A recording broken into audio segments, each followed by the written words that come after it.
Game Master in Another World. Chapter 1. Am I Dreaming? I found myself suspended high above a vast forest, unable to move, as though trapped in a vivid dream. Below me stretched endless green, a living carpet of trees, and far in the distance mountain ranges rippled toward the horizon. I should have been terrified.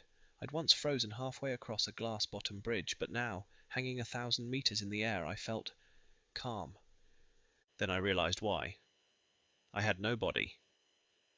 I tried to glance down, but there was nothing to see, only awareness, weightless and formless.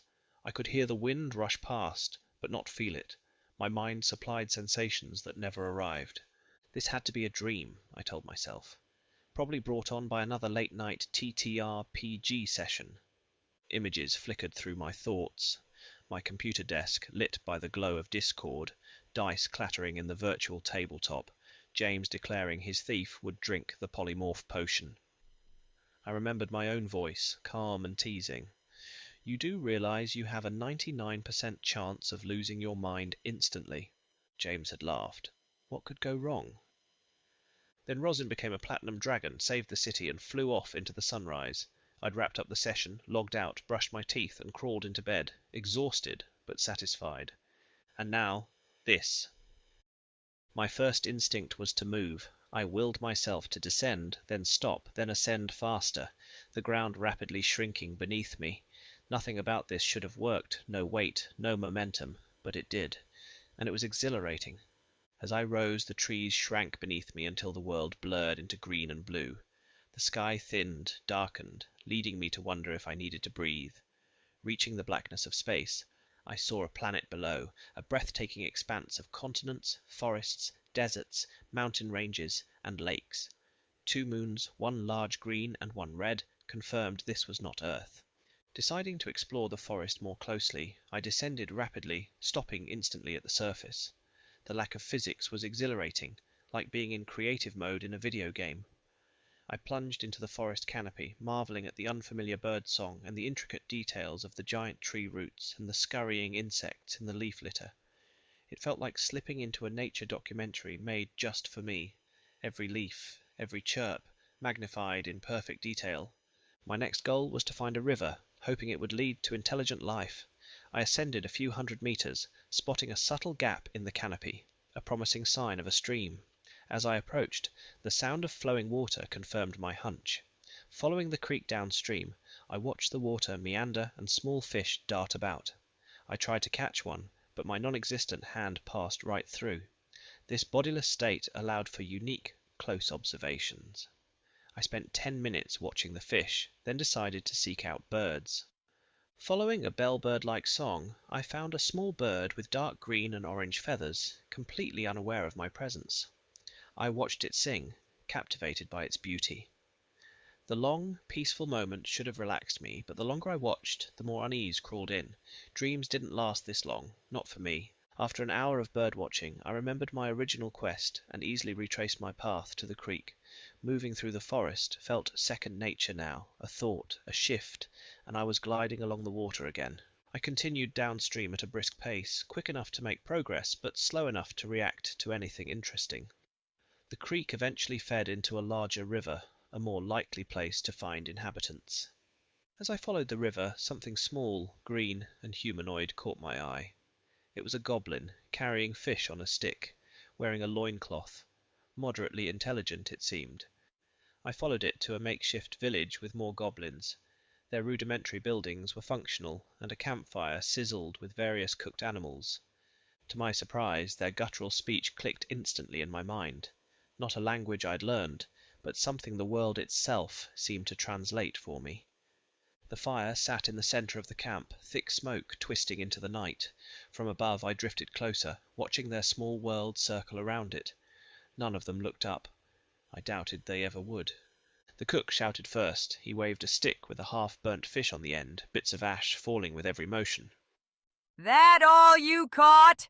The cook snapped, waving a half-charred fish on a stick like a weapon. "Half the day gone, and this is it? 3 bloody fish?" The fisherman's ears flattened. If you think it's so easy, you do it. I stand in the river for hours while you sit here stuffing your face. Stuff in my face? The cook barked a humorless laugh. I feed the whole camp, you useless muck grubber. Feed? You burn more than you cook! Their words were sharp but familiar, the kind of noise that kept a group alive by giving them something to yell about.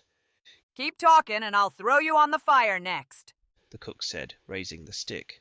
Before claws and clubs started flying, a much larger goblin emerged from a tent. Scars crisscrossed his arms, but it was the way the entire camp froze at his presence that told me who he was. Boss picks the jobs, he said. Don't like it, leave. Hunters'll find your bones before sunset. The smaller goblins dropped their heads. The cook mumbled an apology. The fishermen stared at the dirt. Order returned, not through reason but fear. I drifted higher. The firelight caught on rough tools and scraps of meat hanging from poles. Further out, 2 guards leaned on their spears, pretending to watch the trees. Garden's stupid, one muttered, scratching his stomach. Nothing ever happens. Could be sleeping. Better than fishing, said the other. At least we ain't smelling burnt fish all day. They laughed, rough, tired laughter, before the first leaned in conspiratorially. Saw the cook looking at me earlier, said the first. Think she likes me? She likes eating, that's what. Would chew your arm off before kissing you. Only boss gets the women. Ain't fair. A goblin should get a turn. Then get bigger or kill him. That's how it works. He's been boss too long. Nearly 10 years, they say. Then he's cursed. Maybe he don't die. Would serve him right, keeping all the food and women for himself. They laughed again. It was rough laughter, made from shared misery. From where I watched, it was almost orderly. They fought, they complained, they obeyed. The same pattern again and again. It was not kindness or loyalty that kept them together. It was hunger and fear and habit. I left the guards to their talk. Their words told me plenty about what goblins are made of. This camp was cautious, keeping to itself, while others probably handled raids. Most of the tribe slept. The boss lay tangled with one of his women, a clear show of status. In a smaller shelter, 10 younglings slept close to 2 females, who nursed them in turns. If 10 years made a goblin old, then they must grow fast and die faster. I wondered how long before hunger or numbers forced them to split or kill each other for space. There was nothing else for me to do, so I stayed and watched, waiting to see what they would become. 6 months passed, or what I believed to be 6. Without sleep or hunger, days bled into one another until time felt like a suggestion more than a rule. But patterns emerged, and I clung to them. The sun rose and fell above the goblin camp while I drifted through it all, a silent observer. I began to understand their routine. Every few weeks the shrill cry of a newborn joined the noise, and within another few weeks that same infant was already walking with a crude spear. They grew with alarming speed, driven by instinct more than reason. When food became scarce, the stronger ones attacked the smaller, and those that survived limped into the forest together, forming new groups that would one day repeat the same pattern. The colony never grew beyond 50 before it began to eat itself again. The boss ruled through strength alone. Challenges came often, and none succeeded. Those who survived defeat were made his guards, rewarded with scraps of authority and the company of females. I watched this rhythm repeat: birth, growth, challenge, collapse, renewal. It was the only order they knew. During those months I also learned something about myself. I did not tire, or thirst, or feel cold. I did not even breathe. The goblins went about their lives unaware of my presence, and I wondered what I was becoming, if I was still anything at all. The thought had barely settled when a sound cut through the still air, a soft hiss, almost too quick to notice. One guard stiffened, then collapsed without a word. Another followed, his body folding into the dirt beside the fire. For a moment I could not tell what had happened. Then I saw the arrows. Shapes moved at the edge of the camp, human shapes.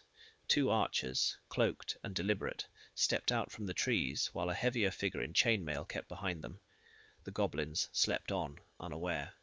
The newcomers worked in silence, cutting throats and clearing tents with mechanical ease.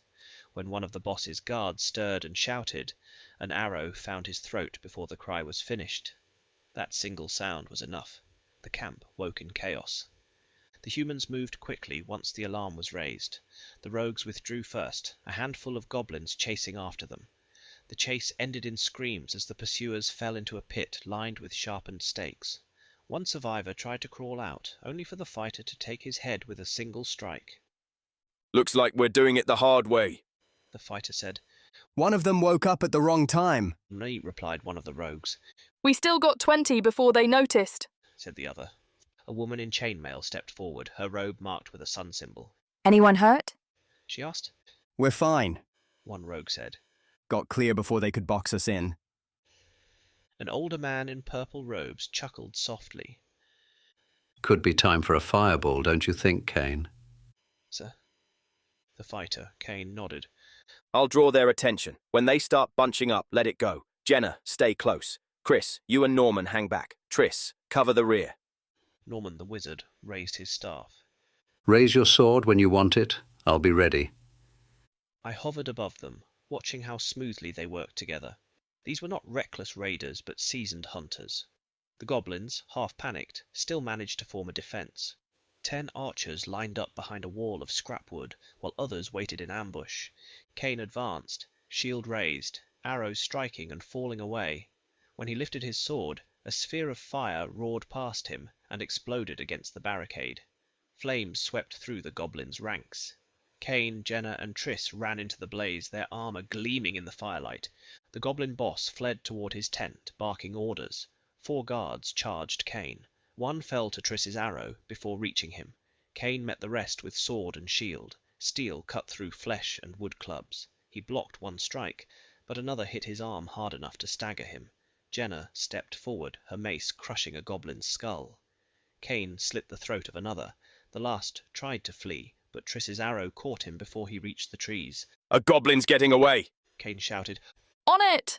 Triss called back as she sprinted off. Kane turned toward the nursery. Time to finish it, he said. He entered the tent. A female goblin screamed before his blade silenced her. I hate this part. Jenna said quietly. I'll stay outside if that's all right. Sure, cover your ears, Kane replied. The wailing that followed was short and terrible. When the noise ended, Kane stepped out again. That's done. Hope Triss catches the runner. He looked toward the trees. Norman, it's safe to approach. Chris, find Triss and help her if she needs it. On the way, said Chris. Coming, said Norman. Kane searched the camp, lifting tent flaps and turning over bodies. He found no survivors. Before long, Triss and Chris returned, spattered with mud and blood.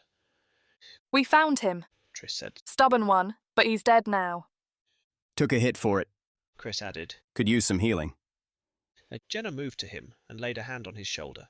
Her voice was low, calm, almost kind. Solvan's grace upon you. A faint light glowed under her hand. When it faded, Chris's wound was gone.